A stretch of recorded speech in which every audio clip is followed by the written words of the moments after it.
Silas Parsons, written by Mike Rice. Silas Parsons was born in 1840 in McGuanago to Silas and Sophronia Parsons. He was one of 7 children. Silas and Sophronia were among the first families to settle in the Eagle area, arriving here in 1836. This area was still called Milwaukee at the time. The family settled in the area near current County Highway E and LO in the Eaglesville area. Silas had been a successful businessman in New York, having established himself in the business of manufacturing fanning mills. Fanning mills removed straw, chaff, stones, dirt, dust, weed seeds, and light immature seeds from wheat, oat, rye, barley, and other grains.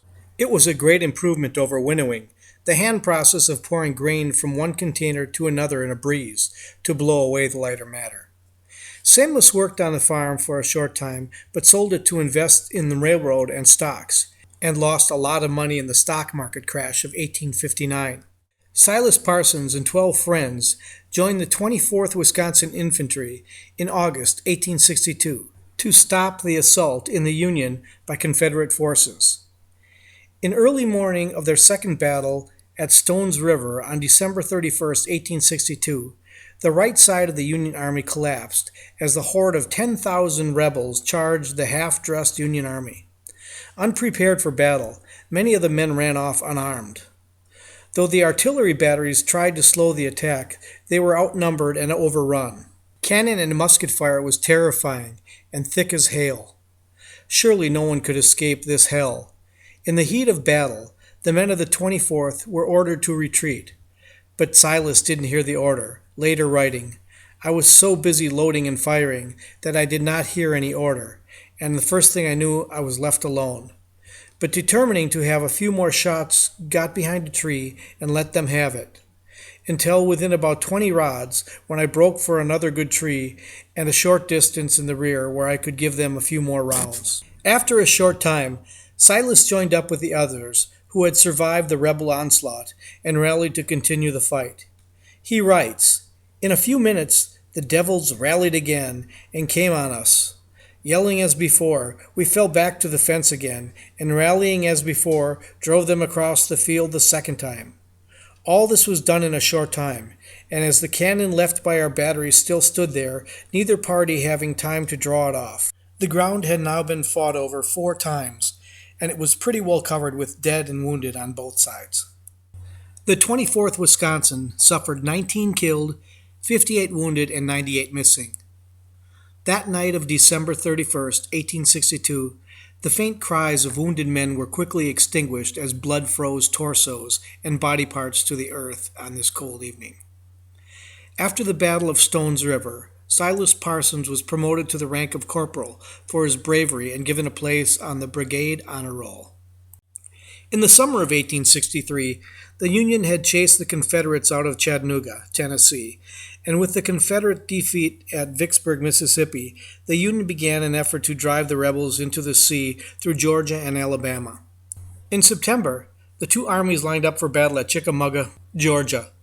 What began as a skirmish soon escalated into a fierce battle on September 20th, 1863. Fighting started early in the morning, and the lines attacked and withdrew. As the armies moved up and down the line to fend off the attacks, an opening developed in the Union line, and the Confederates came crashing through. The 24th Wisconsin Infantry was among those sent to fill the gap. Marching at double quick, they charged the enemy at the top of the hill and drove off the first of them.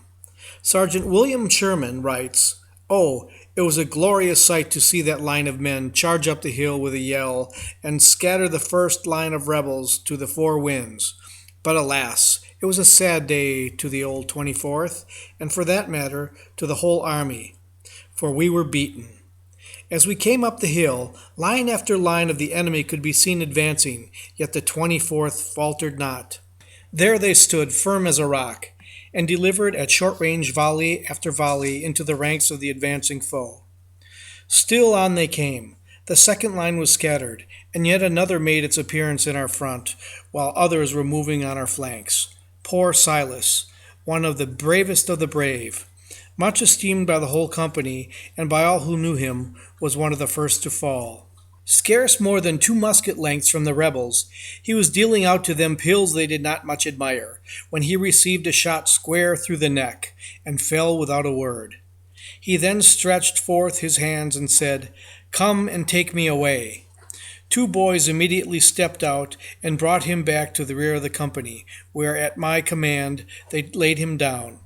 I cheered him as well as I could, placed his blanket under his head and his canteen in his hand so he could use it. Seeing he was done for, I asked him if he had anything to say. He said, "No, my actions will tell all."